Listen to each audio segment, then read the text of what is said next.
अभी हम इस वीडियो में बच्चे काम पर जा रहे हैं कि महत्वपूर्ण जो क्वेश्चंस हैं, आंसर्स हैं, उसको देखेंगे। तो देखिए, पहला क्वेश्चन है कि बच्चे काम पर जा रहे हैं कविता में कवि ने अपने समय की सबसे भयानक स्थिति किसे कहा है। पंक्ति टाइप हो गया है और क्यों। तो देखिए, इसका उत्तर होगा कवि ने या कवि के अनुसार यह हमारे समय की सबसे भयंकर स्थिति है कि बच्चों को खेलने कूदने पढ़ने की उम्र में काम करना पड़ रहा है। और इससे भी अधिक भयानक बात यह है कि लोग इस समस्या को सामान्य घटना या वर्णन की तरह ले रहे हैं। इस समस्या को तो एक गंभीर प्रश्न की तरह प्रस्तुत किया जाना चाहिए। फिर इसमें प्रश्न 2 है, कोहरे से ढकी सड़क पर बच्चों का काम पर जाना क्या प्रकट करता है। उत्तर होगा कोहरे से ढकी सड़क पर बच्चों का काम पर जाना उनकी विवशता, माता पिता की मजबूरी, आर्थिक तंगी को प्रकट करता है। घर में किसी भी अन्य सदस्य के काम करने योग्य न होने के कारण भी ऐसा हो सकता है। प्रश्न 3 है, काम पर जाते बच्चों को देखकर कवि के मन में क्या क्या प्रश्न उठते हैं। उत्तर है, काम पर जाते बच्चों को देखकर कवि के मन में अनेक प्रश्न उठते हैं कि क्या उन बच्चों को खेलने की गेंद आकाश में उछलकर खो गई है, या पुस्तकों को दीमक ने नष्ट कर दिया है, या उनके खिलौने काले पहाड़ के नीचे दब गए हैं, या भूकंप ने उनके विद्यालय नष्ट हो गए हैं, या खेलने के मैदान, बगीचे और आंगन सब खत्म हो गए हैं जो यह बच्चे काम पर जा रहे हैं। प्रश्न 4 है, कवि समाज और सरकार से क्या अपेक्षा करता है।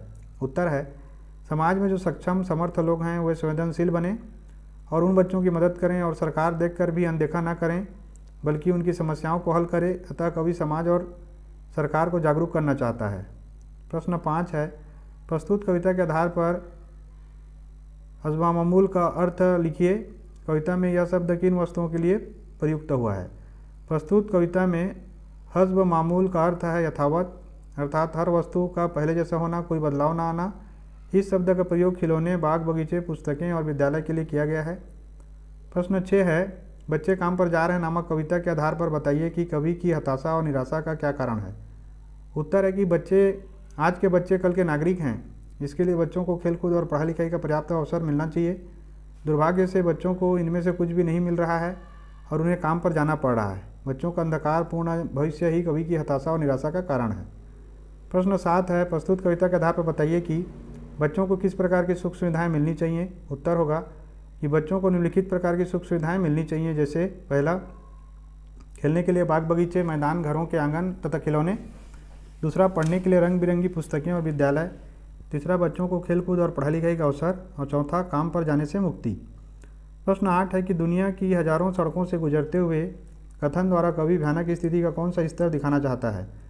उत्तर, प्रस्तुत कथन द्वारा कवि बाल मजदूरी की भयानक स्थिति का वह रूप दिखाना चाहता है जो किसी जगह या देश विदेश की समस्या न होकर पूरे विश्व की समस्या का विकराल रूप धारण कर चुका है।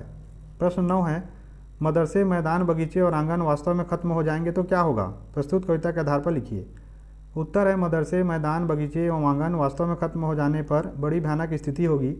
कोई बच्चा कहीं खेलता नजर नहीं आएगा। ऐसे में दुनिया से रौनक एवं बच्चों की मधुर आवाज़ सुनाई नहीं देगी।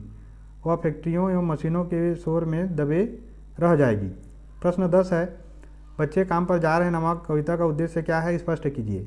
उत्तर होगा, प्रस्तुत कविता का उद्देश्य है बाल मजदूरी रोकने के लिए लोगों में जागरूकता उत्पन्न करना, बचपन को बचपन की तरह जीना।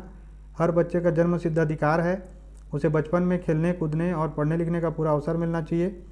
अनेक बाल कल्याण की संस्थाएं बाल मजदूरी रोकने के उपाय और कानून होते हुए भी यह निंदनीय काम क्यों जारी है। कवि समाज और सरकार से इसके मूल कारण अर्थात गरीबी को दूर करने के प्रति सचेत करना चाहता है।